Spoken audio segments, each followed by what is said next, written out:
Welcome back to my YouTube channel. आज हम पढ़ने वाले हैं स्ट्रक्चर ऑफ बैक्टीरिया। तो बैक्टीरिया की अगर मैं बात करता हूं तो ये जो स्ट्रक्चर आपको नज़र आ रही है ये बैक्टीरिया की स्ट्रक्चर है अंडर इलेक्ट्रॉन माइक्रोस्कोप। तो इसके अंदर सबसे पहले अगर हम लोग बात करते हैं बैक्टीरिया के बारे में तो बैक्टीरिया की सबसे पहले आती है कि जो आउटर लेयर जो है ये वाली, ठीक है, ये वाली जो आपको नज़र आ रही है ये वाली, ठीक है। तो ये वाली जो लेयर है इसको हम लोग कहते हैं स्लाइम लेयर, ठीक है। तो इसको सबसे पहले इसकी स्ट्रक्चर के अंदर जब हम लोग स्टडी करते हैं तो वो आती है कैप्सूल या ग्लाइकोकैलिक्स या स्लाइम लेयर। तो इसके केस में अगर हम लोग बात करते हैं तो सबसे पहले जो आउटर मोस्ट लेयर मानी जाती है वो मानी जाती है क्या, कैप्सूल या ग्लाइकोकैलिक्स या स्लाइम लेयर, ठीक है। तो ये वाली जो इसकी जो आउटर लेयर है ये वाली, इसको हम लोग कहते हैं स्लाइम लेयर या कैप्सूल, ठीक है, या फिर ग्लाइकोकैलिक्स, ठीक है, ये वाली, ठीक है। तो अगर मैं स्लाइम लेयर की बात करता हूँ तो ये नॉर्मली बनी होती है किसकी, म्यूसिलेज की। तो इसके अंदर सबसे पहले अगर हम लोग बात करते हैं कि कोई भी बैक्टीरिया, अगर सबसे पहले कि कोई भी बैक्टीरिया जो होता है वो अगर सराउंडेड बाय किससे होता है, कैप्सूल से, तो उस बैक्टीरिया को हम लोग कहते हैं कैप्सुलेटेड बैक्टीरिया, ठीक है। तो कैप्सुलेटेड जो बैक्टीरिया है अगर हम लोग इसकी बात करते हैं तो ये जो है पैथोजेनिक इन नेचर होता है, पैथोजेनिक इन नेचर होता है। सेकेंडली अगर हम लोग बात करते हैं कि कैप्सूल का जो फॉर्मेशन जो होता है, फॉर्मेशन बाय सेल मेम्ब्रेन, तो सेल मेम्ब्रेन जो होती है उससे इसका क्या होता है, फॉर्मेशन होता है। तो कैप्सूल जो होता है इसका जो फॉर्मेशन है वो किससे होता है, प्लाज्मा मेम्ब्रेन या सेल मेम्ब्रेन से। अब ये जो कैप्सूल होती है जो लेयर की फॉर्म में है, ठीक है, ये बनती है किससे, पॉलीसेकेराइड से एंड पॉलीपेप्टाइड से।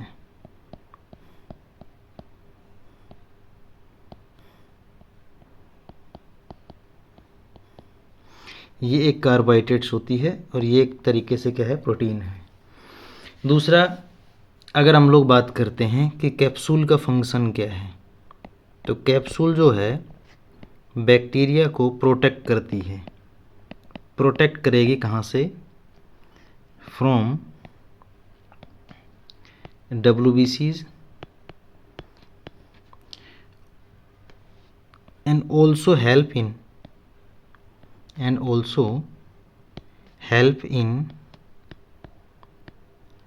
Colony formation. तो इसका ड्यूल फंक्शन होता है, एक जो WBC जो होती है, ठीक है, उससे इसको क्या करती है, बैक्टीरिया को प्रोटेक्ट करती है, और दूसरा कॉलोनी के फॉर्मेशन के लिए ज़रूरी होती है। तो ये आपका था कौन सा, कैप्सूल। कैप्सूल के बाद अगर मैं बात करता हूँ तो दूसरा जो आता है वो आता है इसके अंदर सेल वॉल।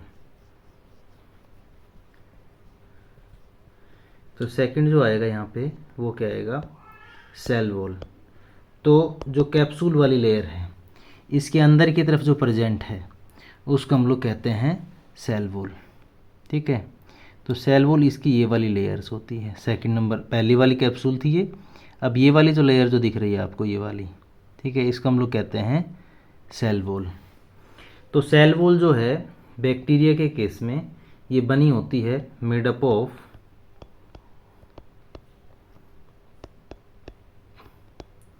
पेप्टिडोग्लाइकेन की, या हम लोग इसको म्यूरेन भी कह सकते हैं, ठीक है, जो कि क्या होता है, एक म्यूकोपेप्टाइड होता है। अब सेकेंडली अगर हम लोग बात करते हैं तो on the basis of cell wall जो बैक्टीरिया है, ठीक है, ये दो टाइप के होते हैं। एक होता है ग्राम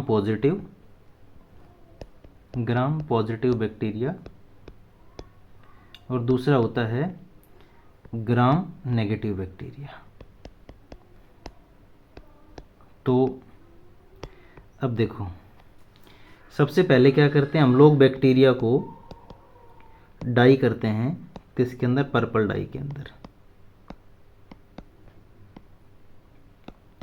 ठीक है, तो बैक्टीरिया ने क्या गेन कर लिया, पर्पल कलर जो था वो गेन कर लिया। उसके बाद इसको अल्कोहल से क्या किया जाता है, कुछ टाइम बाद वॉश किया जाता है। अल्कोहल से क्या करेंगे हम लोग, इसको वॉश। अगर ये बैक्टीरिया कलर को रिटेन करता है, ठीक है, तो वो हो जाता है कौन सा, ग्राम पॉजिटिव। अगर रिटेन नहीं कर पाता तो हो जाता है कौन सा, ग्राम नेगेटिव। इसके बाद में हम लोग बात करते हैं कि जो ग्राम पॉजिटिव बैक्टीरिया है, ठीक है, ग्राम जो पॉजिटिव बैक्टीरिया है, इसकी जो सेल वॉल है, सेल वॉल जो है वो सिंगल लेयर है, सिंगल लेयर है, और प्लस में क्या होती, थिक होती है। ठीक है, और किसकी बनी होती है, पेप्टिडोग्लाइकेन की।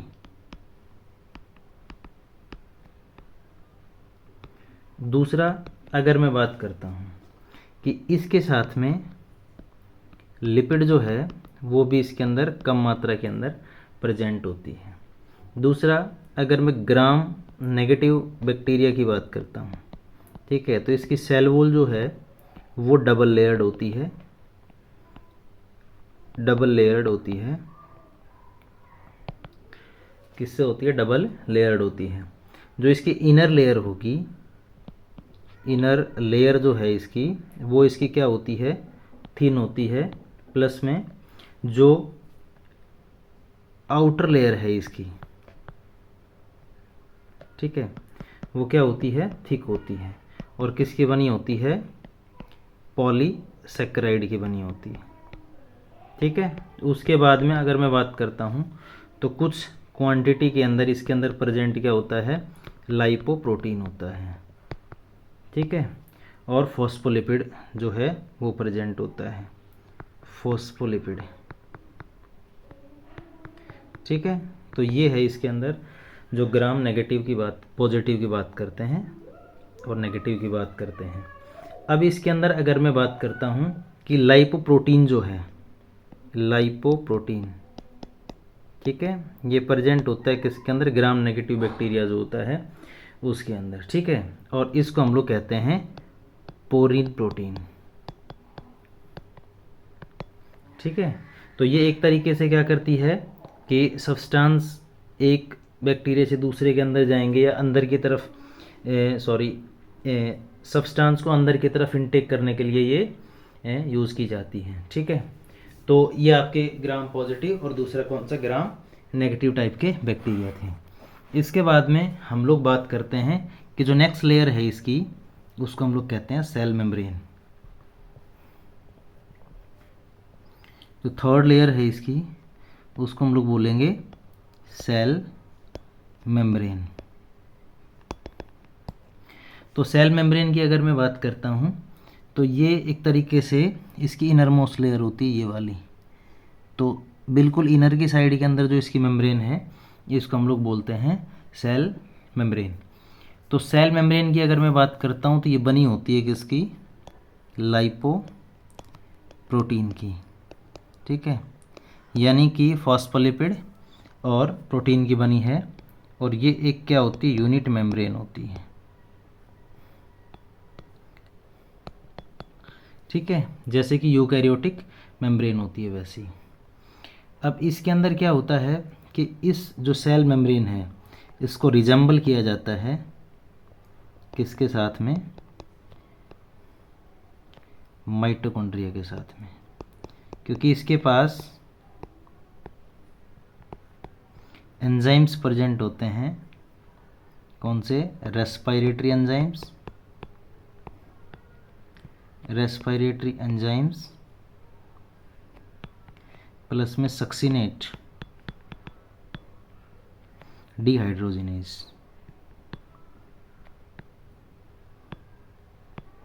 तो ये जो चीज़ें इसके अंदर प्रेजेंट होती हैं।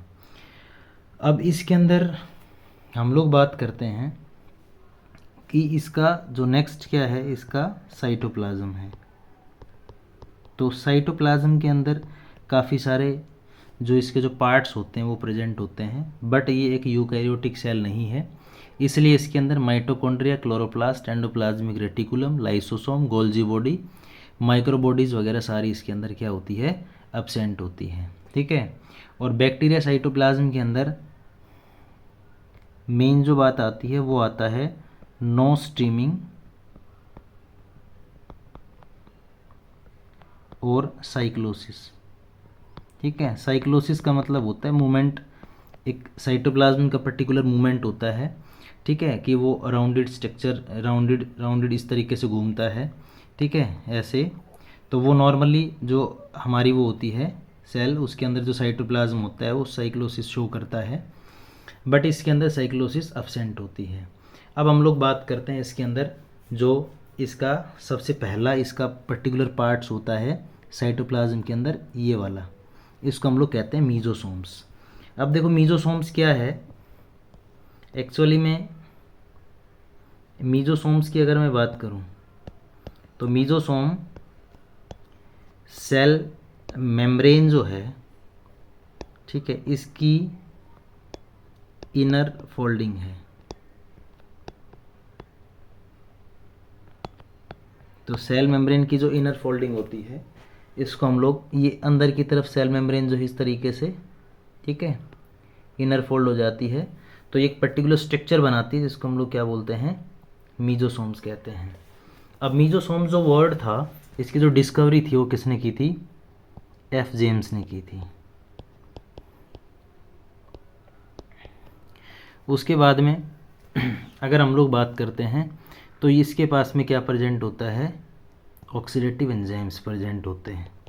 ऑक्सीडेटिव जो एंजाइम्स होते हैं उनका काम होता है क्या, रेस्पिरेशन करना, तो वो इसका मेन काम होता है। तो बैक्टीरिया के अंदर ये क्या करता है, एनर्जी का फॉर्मेशन करता है। ठीक है। अब हम लोग बात करते हैं कि इसके ये दो टाइप का होता है। ठीक है, मीजोसोम जो होता है वो कितने टाइप का होता है, दो टाइप का होता है। एक होता है पेरिफेरल मीजोसोम्स। ठीक है। तो ये जो है अगर हम लोग बात करते हैं तो ये नियर बाई क्या होता है, सेल मेम्ब्रेन होता है। नियर बाई सेल मेम्ब्रेन होता है। ठीक है। तो ये इसका मेन काम जो होता है वो क्या होता है, सेल रेस्पायरेशन। और दूसरा जो काम होता है वो होता है सेल वॉल सिक्रीशन। तो सेल वॉल सिक्रीशन और सेल रेस्पायरेशन, इन दो मेन काम होते हैं। एक सेकंड होता है इसके अंदर, पहला ये है, सेकंड जो होता है वो होता है इसके अंदर सेंट्रल मीजोसोम्स। तो सेंट्रल मीजोसोम्स की अगर मैं बात करूं, ठीक है, तो ये डीप इन साइटोप्लाज्म होता है, डीप इन साइटोप्लाज्म होता है। ठीक है। और ये हेल्प करता है किसके अंदर, हेल्प इन डीएनए रेप्लिकेशन। तो डीएनए जो रेप्लिकेशन होता है उसके अंदर ये क्या करता है, हेल्प करता है। उसके साथ साथ ये सेल डिवीज़न के अंदर भी हेल्प करता है। ठीक है। और ये कनेक्टेड होता है, कनेक्टेड विद न्यूक्लियोइड। तो न्यूक्लियोइड जो होता है उससे क्या होता है, ये कनेक्टेड होता है। तो ये इसके अंदर क्या होते हैं, मीजोसोम्स होते हैं। उस मीजोसोम्स के बाद में अगर मैं बात करता हूँ तो इसके अंदर स्टोरेज ग्रेन्यूल्स होती हैं। ठीक है, जैसे कि इसके अंदर लिखा हुआ है प्रोटीन ग्लोब्यूल्स होते हैं। ठीक है, ऐसे ही लिपिड्स मॉलिक्यूल्स प्रेजेंट होते हैं। ठीक है, ग्लाइकोजन ग्रेन्यूल्स होते हैं। तो नेक्स्ट आता है इसके अंदर स्टोरेज ग्रेन्यूल्स,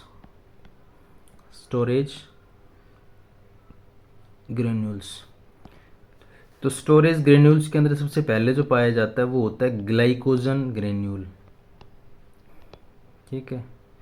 तो ग्लाइकोजन ग्रेन्यूल्स के अंदर क्या है, ये स्टोर करता है किसको, कार्बोहाइड्रेट्स को।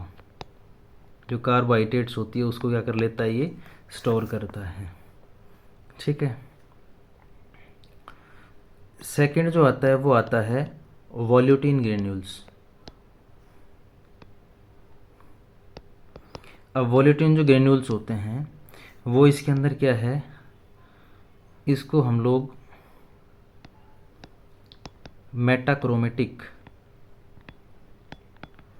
ग्रेन्यूल्स भी कहते हैं। ठीक है, ये आरएनए का बना होता है, मेड अप ऑफ आरएनए।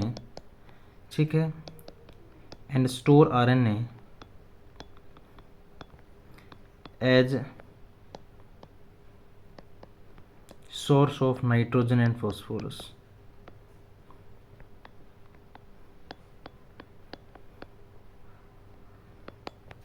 ठीक है भाई, तो नाइट्रोजन एंड फॉस्फोरस को क्या करता है, ये स्टोर कर लेता है।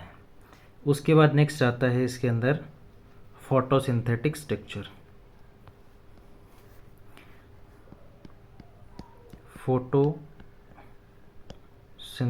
स्ट्रक्चर। अब फोटोसिंथेटिक स्ट्रक्चर की अगर मैं बात करता हूँ कि कुछ पर्पल बैक्टीरिया जो होते हैं, पर्पल बैक्टीरिया होते हैं, ठीक है, उसके पास एबिलिटी होती है किसकी, फोटोसिंथेसिस की।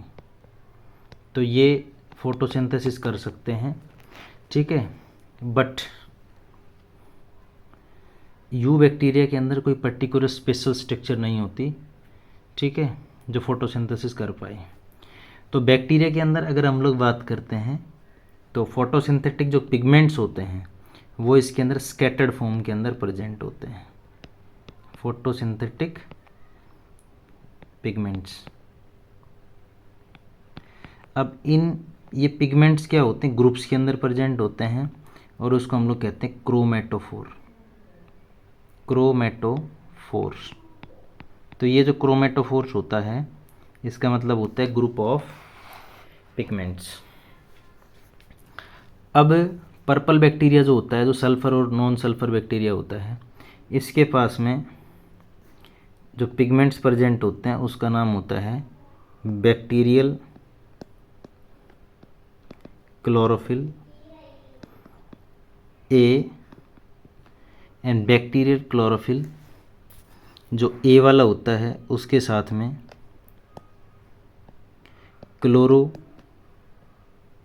क्लोरोबियम क्लोरोफिल, एक ये पिगमेंट होता है। एक होता है इसका दूसरा नाम होता है बैक्टीरियो वायरिडिन।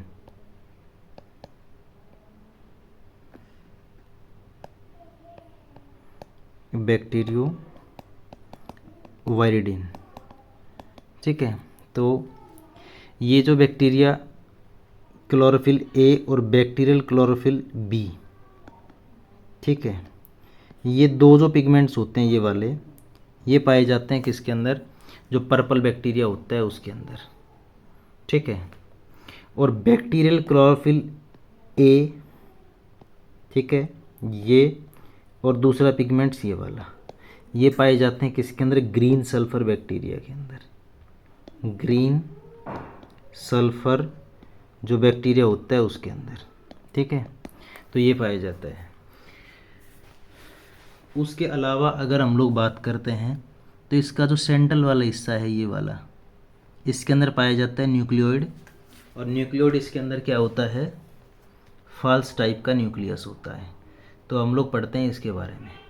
ठीक है, तो नेक्स्ट आता है इसके अंदर इसका जो क्रोमेटिन मटेरियल है, वो क्रोमेटिन मटेरियल, ठीक है, जिसको हम लोग न्यूक्लियोइड कहते हैं। ठीक है, और इसका दूसरा नाम होता है प्रोक्रोमोसोम। तो इसके अंदर अगर मैं बात करता हूँ तो न्यूक्लियस जो बैक्टीरिया का है उसका दूसरा नाम होता है कौन सा, न्यूक्लियोइड। ठीक है, और दूसरा नाम होता है जीनोफोर। जीनोफोर। ठीक है, इसके अंदर जो न्यूक्लियर मेम्ब्रेन है वो इसके अंदर क्या होती है, एब्सेंट होती है। क्या होती है इसके अंदर, एब्सेंट। ठीक है, और ट्रू जो क्रोमोसोम्स होते हैं वो भी इसके अंदर क्या होता है, एब्सेंट होता है। इस वजह से इसके अंदर हम लोग क्या इंक्लूड करके चलते हैं कि इसके अंदर सिंगल क्रोमोसोम पाया जाता है। ठीक है, तो इसके अंदर क्या होता है, सिंगल क्रोमोसोम जो होता है वो इसके अंदर पाया जाता है। ठीक है, इसमें जो डीएनए पाया जाता है, इसमें जो डीएनए पाया जाएगा वो होता है double standard circular naked DNA. ठीक है, तो ये इसके अंदर क्या होता है, नेक डीएनए होता है। नेक डीएनए का मतलब क्या होता है इसके अंदर, विदाउट हिस्टोन। ठीक है, तो हिस्टोन एक प्रोटीन होती है जो यूकैरियोटिक सेल के अंदर पाई जाती है। तो इसके अंदर क्या है कि नॉन हिस्टोन प्रोटीन पाई जाती है, नॉन हिस्टोन प्रोटीन।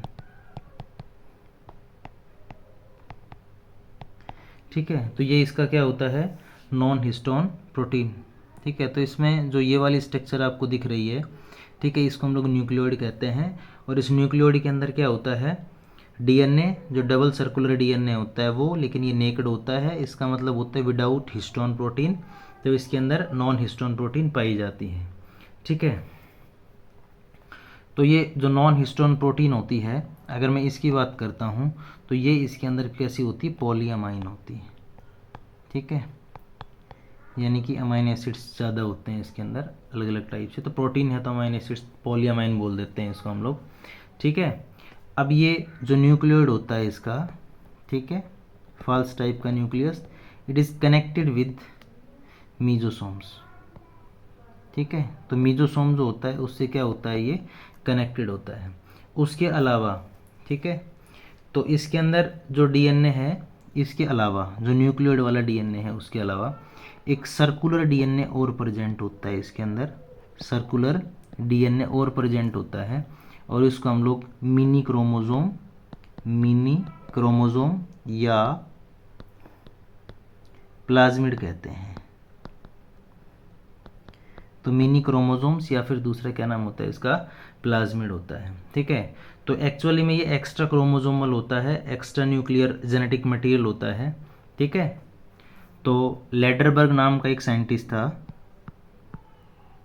ठीक है, ये वाला लेडरबर्ग, उसने इसको नाम दिया था क्या, जो प्लाज्मिड होता है वो। ठीक है, और प्लाज्मिड जो होता है अगर मैं उसकी बात करता हूँ तो ये क्या करता है,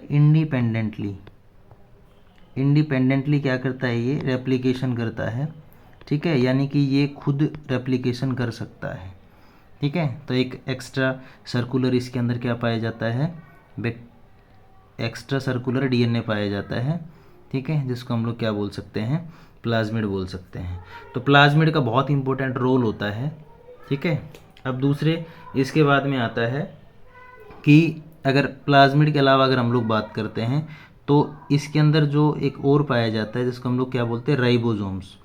तो राइबोसोम्स जो होते हैं इसके अंदर, ठीक है, तो राइबोसोम्स एक तरीके से अगर मैं बात करता हूँ तो राइबोसोम्स इसके अंदर 70S वाले होते हैं। ठीक है, तो ये वाली जो स्ट्रक्चर इसके अंदर प्रेजेंट है, ये पॉलीराइबोसोमिक कंडीशन है।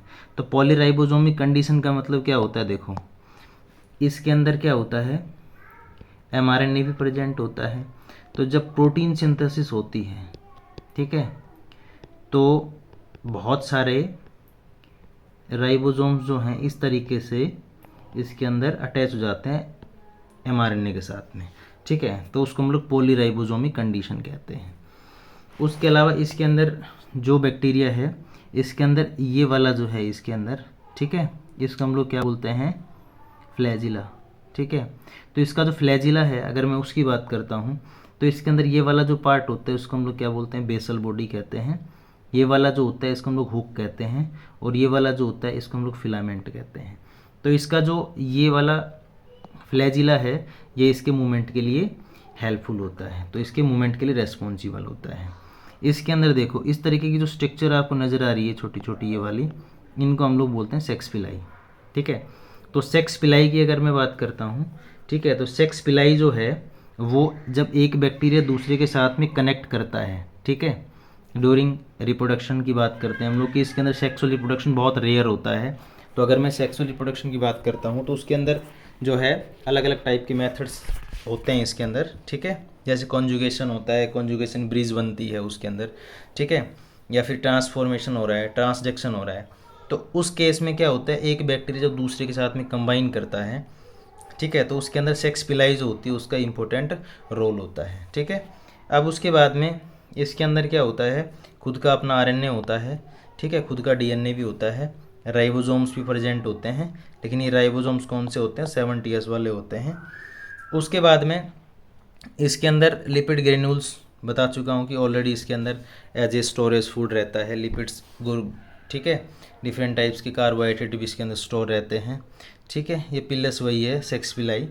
उसके बाद में अगर हम लोग बात करते हैं तो एक और चीज़ सामने आती है कि इसके अंदर जो लाइसोसोम होता है वो नहीं होता, एब्सेंट होता है लाइसोसोम। तो लाइसोसोम की अगर मैं बात करता हूँ तो वो फंक्शन कौन करती है, सेल मेम्ब्रेन फंक्शन करती है, ठीक है। तो cell membrane is a function as lysosome. तो लाइसोसोम का फंक्शन कौन परफॉर्म करेगी, सेल मेम्ब्रेन। तो सेल मेम्ब्रेन जो इसकी होती है, अगर मैं उसकी बात करूं तो वो ए डेरिवेटिव ऑफ क्या होती है, लाइसोसोम होती है, ठीक है। तो इसके पास में हाइड्रोलिटिक्स एंजाइम्स प्रेजेंट होते हैं। अब इसके अंदर देखो एक छोटा सा टॉपिक और रहता है कि अगर मैं इसके अंदर बात करता हूँ कि जो प्लाज्मिड मैंने डिस्कस किया था थोड़ा सा, ठीक है, जो एक्स्ट्रा सर्कुलर डीएनए था इसके केस में, तो प्लाज्मिड जो होता है ना वो काफ़ी ज़्यादा टाइप का होता है, ठीक है।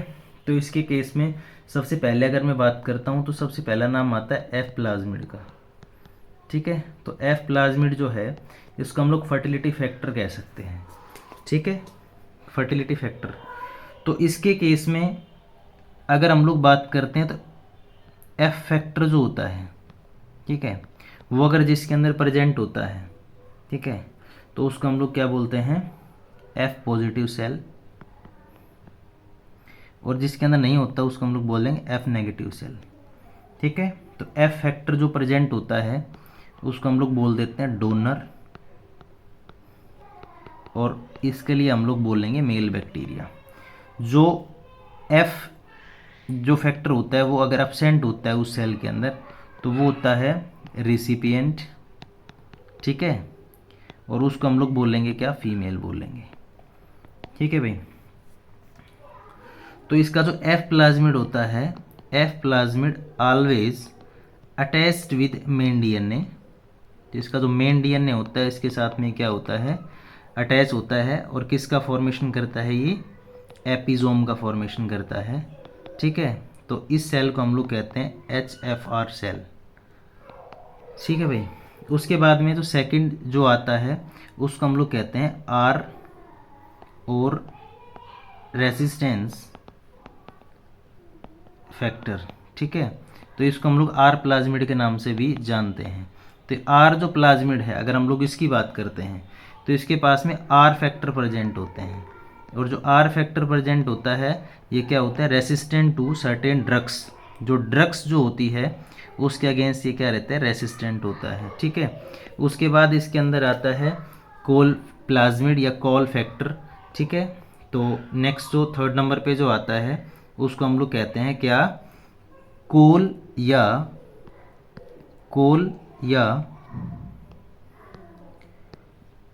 कोलिसिनोजेनिक फैक्टर, ठीक है। तो इसके अंदर क्या होता है, कॉल फैक्टर प्रेजेंट होता है। अब ये जो कॉल फैक्टर प्रेजेंट है ये कोलिसिन नाम का एक केमिकल सिक्रीट करता है, ठीक है, और इसकी एंटीबायोटिक इफेक्ट होता है। क्या होता है, antibiotic effect on another microbes, ठीक है। उसके अलावा जो चौथा आता है वो आता है टाइप्लाज्मिड, जिसको हम लोग कहते हैं ट्यूमर इंड्यूसिंग प्लाज्मिड, ठीक है। ये ऑब्टेन किया गया था सबसे पहले एग्रोबैक्टीरियम टूमीफेसियंस के नाम से, टूमीफेसियंस, ठीक है। तो ये एक बैक्टीरिया है, ठीक है, और इसको हम लोग यूज़ करते हैं किसके अंदर, जेनेटिक इंजीनियरिंग के अंदर यूज़ करते हैं। तो ये जेनेटिक इंजीनियरिंग के अंदर इसका क्या किया जाता है, यूज़ किया जाता है। तो ये डिफरेंट टाइप्स के क्या थे, स्ट्रक्चर ऑफ, मतलब हमने जो पढ़ाया वो पढ़ा है इसके अंदर स्ट्रक्चर ऑफ बैक्टीरिया। तो स्ट्रक्चर ऑफ बैक्टीरिया के अंदर नॉर्मली हमने पढ़ा कि सबसे पहले जो ये वाली लेयर्स होती है कैप्सूल लेयर या स्लाइम लेयर्स होती है, उसके अंदर जो होती है सेल वॉल होती है, उसके अंदर जो होती है सेल मेम्ब्रेन। तो इसके अंदर तीन जो है वो लेयर्स पाई जाती हैं, तो ट्रिपल लेयर्ड है ये। उसके बाद में इसका ये साइटोप्लाज्म होता है, सेंटर के अंदर इसका क्या होता है, न्यूक्लियस होता है जो फाल्स न्यूक्लियस है, ठीक है, इसको हम लोग न्यूक्लियोइड कहते हैं, ठीक है। और ये इसके अंदर क्या होता है, फ्लैजिला होते हैं, तो फ्लैजिला 1 और उससे ज़्यादा भी हो सकते हैं, जैसे इसके अंदर 3 फ्लैजिला शो किए गए हैं, ये 4th है, 5th है, ठीक है, ये 5वां है। तो डिफरेंट टाइप्स के फ्लैजिला हो सकते हैं इसके अंदर, ठीक है। बाकी इसके अंदर स्ट्रक्चर जो है नॉर्मल यूकैरियोटिक से काफ़ी डिफरेंट होती है in case of histone protein, तो इसमें नॉन हिस्टोन प्रोटीन पाई जाती है, ठीक है। जो स्टोरेज पार्ट है इसका ग्लाइकोजन की फॉर्म में भी स्टोर रहता है इसके अंदर कार्बोहाइड्रेट। तो ये हम इसकी स्ट्रक्चर थी। Thank you.